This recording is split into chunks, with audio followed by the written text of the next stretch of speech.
এক শ্মশানঘাটের দেয়ালে লেখা ছিল, গন্তব্য তোমার এটাই ছিল, পৌঁছাতে তোমার সারা জীবন লেগে গেল। কি পেলে এই দুনিয়াতে? আপনজন পুড়িয়ে গেল শেষ যাত্রাতে। প্রকৃতপক্ষে কেউ আপন নয়, এমনকি নিজের শরীরটাও। মৃত্যুর পর আপনার পাপ বা পুণ্যকর্ম ছাড়া আপনার সঙ্গে কেউ যাবে না।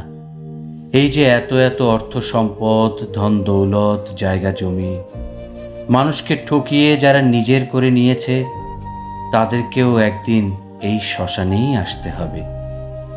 যা জমিয়েছে এই সংসার জীবনে, তার কানা করিও সঙ্গে নিয়ে যেতে পারবে না।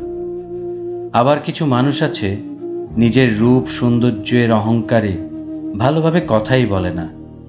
অহংকারে মত্ত হয়ে সবাইকে হেয় করে কথা বলে। সেই সব মানুষদেরকেও একদিন এই শ্মশানেই আসতে হবে। চিতার আগুনে সকল রূপ সৌন্দর্য দাউ দাউ করে জ্বলে পুড়ে ছাই হয়ে যাবে। শেষ যাত্রায় রূপ সৌন্দর্য সঙ্গে নিয়ে যেতে পারবে না। আবার এমনও কিছু মানুষ আছে, যারা ক্ষমতা দেখিয়ে অসহায় মানুষদেরকে নির্যাতন করে বা শোষণ করে চলেছে। তারা হয়তো এটা ভুলে যায়, ক্ষমতা চিরকাল থাকে না। তাদেরকেও বাকি ৮-১০ জনের মতন এই শ্মশানেই আসতে হবে।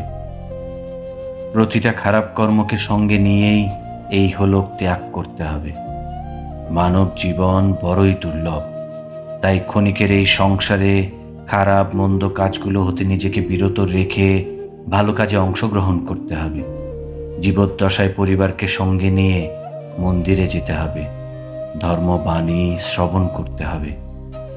রাতে ঘুমাতে যাওয়ার পূর্বে একবার হলেও মৃত্যুকে স্মরণ করতে হবে, কেননা এই মৃত্যুকে গভীরভাবে স্মরণ করলেই উপলব্ধি করতে পারবেন এই জীবন ক্ষণস্থায়ী।